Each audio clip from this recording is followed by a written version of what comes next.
ഇതിലൊക്കെ പറയുന്നത് എന്തായാലും ഈ കുടുംബത്തിനെ ഇവരെല്ലാം പഠിപ്പിക്കാൻ ഉപയോഗിക്കുന്നതുകൊണ്ട് ഈ ഫണ്ട് 70,000 രൂപ ഒന്നും അവന് തികയാത്തുന്ന ആകെ ആ ഒരു കമ്പനി കയറിയിട്ടുണ്ട് 1 കൊല്ലം 3 മാസമായി എല്ലാവരും പറഞ്ഞു നടക്കുന്നത്. ആകെ 1 വർഷമായിട്ടുള്ളൂ. 1.5 വർഷമായിട്ടുള്ളൂ. ഞങ്ങൾ എല്ലാവരും പഠിത്തം കഴിഞ്ഞിട്ട് 3-4 വർഷമായി. പക്ഷേ എല്ലാവരോടും സെന്റിമെന്റ്സിന് വേണ്ടിയിട്ട് ഇല്ലാത്ത കള്ളത്തരങ്ങൾ പറഞ്ഞ് ആ സെന്റിമെന്റ്സിന്റെ മുകളിൽ കയറി ജീവിക്കുക. അല്ല, അദ്ദേഹം ജീവിക്കുന്നു, അതെല്ലാം അദ്ദേഹത്തിന്റെ കാര്യം. പക്ഷേ നമ്മളെ കോട്ട് ചെയ്തുകൊണ്ട്, കുടുംബത്തിനെ കോട്ട് ചെയ്തുകൊണ്ട് ഇനി ഒരു വൈകാരികത അദ്ദേഹം സൃഷ്ടിക്കരുത്, ദയവ് ചെയ്ത് നിർത്തണം.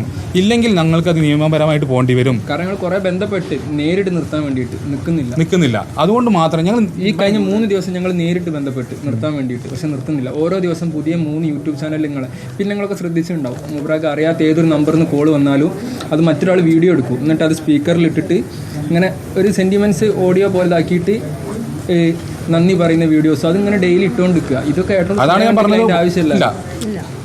അയാളെ മനാഫ് ഖാനെ സംബന്ധിച്ച് അയാളെ കാര്യം എന്തായിരുന്നു? അർജുനെ കണ്ടെത്തുക, ലോറി കണ്ടെത്തുക, പിന്നീടുള്ള അയാളെ പേഴ്സണലായിട്ട് കാര്യം. പക്ഷേ ഞങ്ങളുടെ കോട്ട് ചെയ്തത്, കുടുംബത്തിനെ മറ്റുള്ളവർ മുന്നിൽ വ്യക്തിഹത്യ ചെയ്തത്, അത് തന്നെ പറയാനുള്ളത്.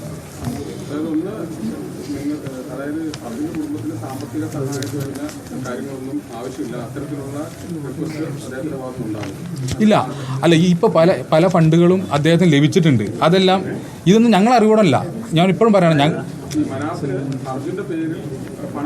പണം ലഭിച്ചിട്ടുണ്ട്.